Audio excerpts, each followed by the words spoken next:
Now, anytime you can say you start the season with 3 wins is never a bad thing. So being able to start that with Bemidji, obviously the exhibition, and then this past weekend with the sweep over Lindenwood, they're good learning experience and good steps with our program in terms of preparing us for conference play coming up this weekend, and with all 3 games being hard fought games, in OT with Bemidji, and then a couple 4-2 wins against Lindenwood, who's a hard, very competitive team, and they play a game hard and fast. And so they were hard fought wins. They didn't come easy, and being able to learn how to do that and figure out how to get that win. And sometimes it's a gritty win, but we'll take a win. And that's often a lot of those wins in our league come down to that. Right. So be able to see that from our team early on here in the season it is promising for us to see. Thanks, Thomas. Hey, Coach. I hope everything's good to start off this week. Talking about Lindenwood a little bit more. Obviously the top line was good, but I noticed there was a lot of line changes in game 2. What was the thought process between the coaching staff with that, just to switch it up? Well, I think early on in the year, you're always looking for line combinations and line chemistry and how to generate more offense. And obviously that one line of Lind and Newland and Gentry, they were quite good. But you're always looking to tweak and find out, okay, how can we find more offense and put players in better situations and looking for different matchups. So it was an opportunity for us to tweak a few things to see if we could find some of that. I was going to say on Saturday, it was good to see the scoring spread around a little bit. Olivia Spar, she, kind of stepped back a little bit last year. It's good to see her get on the score sheet. Do you think that some of the younger players now are at the point where they've been around for a year that they're just going to start taking off a little more? Yeah, and you mentioned one, with Olivia Savar, she's a goal scorer, right? You saw that in her freshman year, and goal scorers want to score goals. It's simple.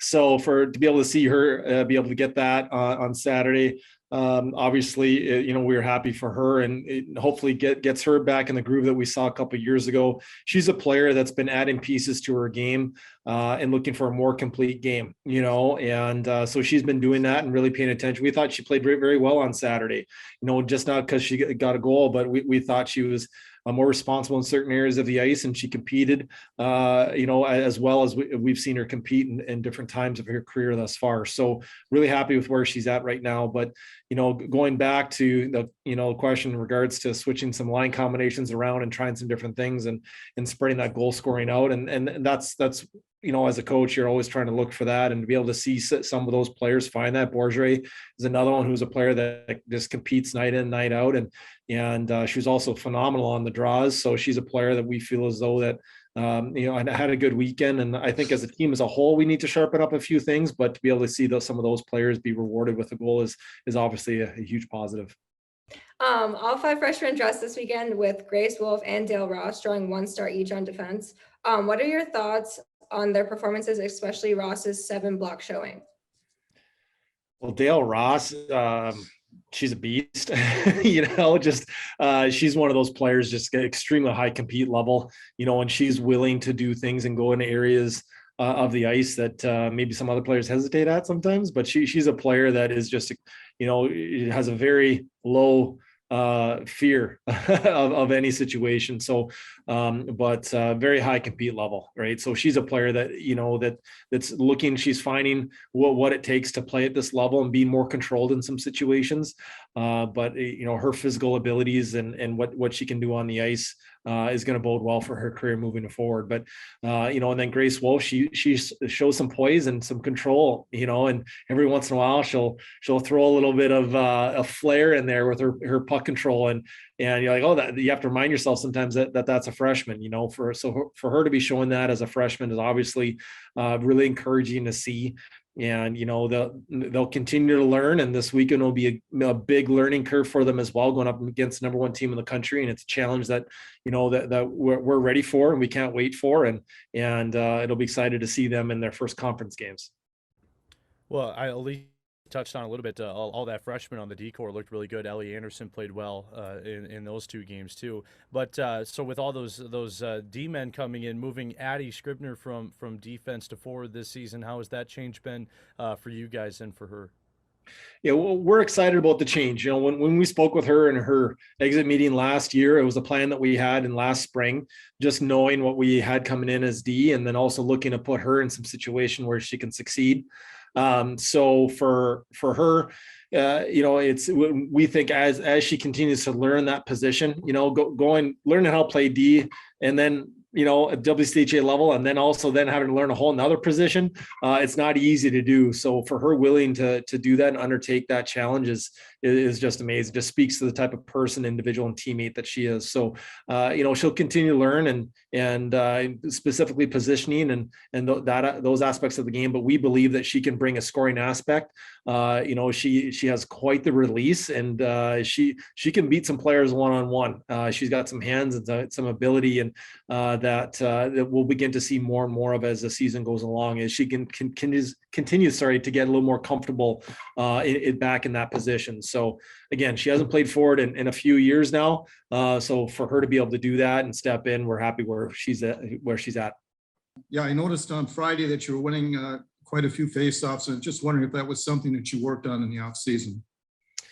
Well, I think that's just a result as well in terms of some of the people that we had at center and getting a little more experience there, with Yanina, her being a center, her having her international experience. She played center a few times, wing mostly with Team Finland. But, when you have a player with that experience, and then, you had Savard at center and Borgere and then, Hall at center. So here, there's a lot of players that have some experience and have some hands, and some skill. And so winning faceoffs is more than just talent. A lot of it is experience and knowing how to win those draws and reading off your opponent. So I think that comes with some veteran, some leadership down the middle that we're seeing that at. And, faceoffs are critical. We worked on them more at the end of last year. And we've talked about them, and we started to address a few pieces earlier this year than we did last year, which we think will help in the long run. Coach, I got two questions for you, and then I'll back out of the way for others. But can you talk about the goalie, Sani and Emma? Are we going to see a little bit of a rotation throughout the season, or are they trying to battle for a specific starting role? And then can you talk about what differences in practice there is moving from a week from Bemidji to Lindenwood, and then Lindenwood to Wisconsin? Well, first off, on the goalies, they're battling to help the team win. I think if you ask any of those three, they're not battling just so that they can be in the net. They're battling so that the team can have success. And whoever that is, if it's Emma or Sani, they'll be the first to say, nope, yep, that's Sani's game. Sani's supposed to be in there, or vice versa. That's Poe's game. She should be in there. She's playing well. I think you talk to any of those individuals, they're going to support what's best for the team. So yeah, every player wants to have more playing time, no question. There always is that inner individual goal that they have and striving for and wanting to contribute and be on the ice and help the team win. But I think if you ask either of them, they just want what's best for the team. So, they obviously they're in a place, both of them, where both of them can really help us win on any given night, so we'll see as the season progresses and see how their development goes and what the team needs. But obviously it helped. We felt as though it helped us this weekend. And then in terms of the practices from week to week, I think you continue to learn every week, right? You learn a little bit more about how this group, never mind past seasons, but how does this group respond and what does this group need? And, even just leaving a meeting with our captains and talking about that and refining that, you learn a lot about practicing Monday through Friday and then playing on Saturday. And then this weekend with a full Friday, Saturday series. And then now going into a Saturday, Sunday series, how can we address that to make sure that we're as fresh and on as well as on top of our game as possible for Saturday at 2:00. So you learn a lot in terms of what the team needs and in terms of stimulus during the week and workload and intensities at different points during the season. And I think we've already started to learn that early on this year, a lot earlier than we have in past seasons, in terms of what this group needs. And, they're so far, they're responding really well to we've changed a few things with how we do practices during the week, and they seem to be responding very well. Steve, we did have a couple of questions from the mailbag. I'll touch on one of them. You had quite a few milestones this past weekend. Kenzie Wiley playing her 100th collegiate game, Yanina Newland joining the 50-point club, and of course, Courtney Hall making her return to the ice as well after missing last season. Do you want to talk a little bit about those separate milestones and those separate, I suppose, big career moments for all three? Yeah, well, and then also you have Chase Sperling, who played in a few games with Robert Morris last year, but with her coming off of her leg injury from the beginning of last year, I think it was in their preseason when she was at Robert Morris, and so to be able to see her play full game, obviously that's another milestone. But and then Courtney Hall kind of working through the injury portions of it. She had surgery last year, and so to be able to see her work through that and be able to be starting right away in the season here and get going and playing games, and she's a player that we're going to expect some offensive production out of, and she's a player that has some tremendous hockey IQ. So as she continues to get back into game shape and which takes a while after you haven't played or really practiced in a full year, she was limited what she could do. That's obviously encouraging for us to see her doing well, physically. And because that's also a concern is how is her body going to react when she starts playing again and lifting and all that. And so far we're really happy with our training team and our strength team, how they've managed that with her. So, and then the other milestones, Kenzie and Nieners. Yeah. Kenzie, 100 games, it's going to be more here soon. No surprise, she's just rock solid back there. She can do everything so well. She's such a leader on this team. What her energy is just contagious, and she's just a warrior. I don't know how else to put it. She's a player that can do everything and just such a high compete level, and we just love her. And there's a reason why she's captain 2 years in a row. You know what I mean? So there's a reason for that, and that's why. And then obviously Nieder's in the 50-point club. She's going to put up, we think she's going to put up some really good numbers this year, and knock on wood.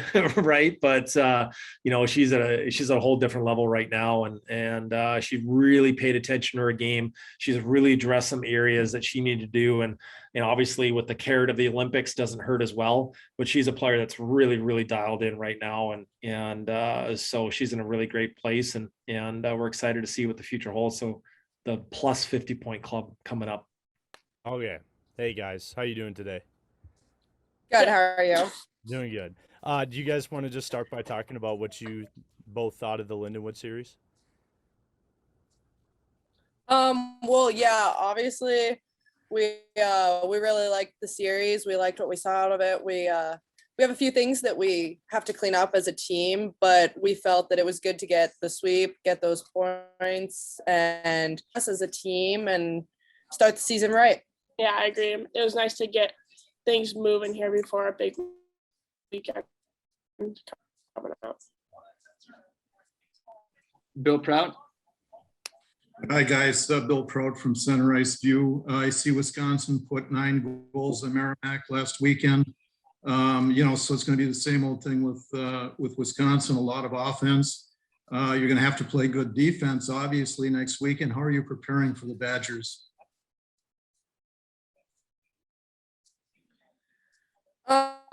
I think we're going into this week of practice, kind of focusing on coming in, working hard, not really getting too carried away or too intimidated by their offense. They're clearly a good team, but I think that we have a pretty good team too. So just keep ourselves confident and play our game, make them come to us. Yeah, I think it's definitely important to stick with our structure and just keep things simple on the ice and have fun with it. Sam, go ahead. So what do you two like about playing with each other and then having Yanina on your line too? Obviously you guys had a lot of success last week. Yeah, I don't know. It's pretty nice just to kind of know where the girls are, and we're all really good communicators. So I think lots of it is just talking it out. And when someone messes up, it's just oh, hey, don't worry about it, brush it off, and being there to support your line mates. Mm-hmm. I'm going to say it's really important to have like that connection on and off the ice. But after each shift, we're always like pumping each other up and just preparing for the next shift, like saying, let's go get another one, a few shots here or whatever. But it's super fun to play with each other. We did have a few questions from the mailbag as well for the two of you. Taylor, you're on a really nice stretch dating back to last year. It's a 6-game scoring streak. You finished really strong and you've entered the season really strong as well. Has there been any traits that maybe you picked up at the end of last season you've been able to carry into this year? I think the biggest thing for me is confidence. I feel when I have the puck, I just feel like I have more time out there and I'm not as stressed to get it off my stick. I know that I have the skill to be in this league, and I think that that's helping me a lot more. I'm more comfortable out there, know where my line mates are, I know what to do, and I just believe I'm in the right spot. Bill, back to you. Hey, Emma, you've been around the block, playing against a lot of the top teams last year in the WCHA. Being at the game on Friday, it looks like you're really playing with a lot of confidence right now. Having that year of experience behind you, what's your confidence level like this year? Yeah, kind of the same thing with Taylor. I think this year has been huge for me. I just feel like I have a lot more time out on the ice as well. And just kind of taking my experience last year, growing from it, talking with the coaches, seeing like how I can improve, stuff like that. I just feel a lot more confident, kind of just like settled in and just happy with the player I am and ready to grow and learn and have a great season. Sam? I don't know for the both of you guys, but have you both been able to play in Laban yet in your career? Emma, I don't know if you have. Taylor, you might be able to, but it sounds like they're going to have a lot of people this weekend. Oh, I know as a player, I really build off that stuff, and that's kind of what fires me up. So I am through the ceiling excited to be there this weekend and get to play in that atmosphere. Yeah, me as well. I mean, I think you can either like break under pressure or like thrive under it. And I love like when fans are in the building, when the crowd's like cheering. So I'm really excited to get there. Josh? Hey guys, I just have a quick question regarding, I guess, kind of to piggyback off that last one. What has it meant to you guys to have kind of a fan base back into the arena for this season through the first few games for you guys?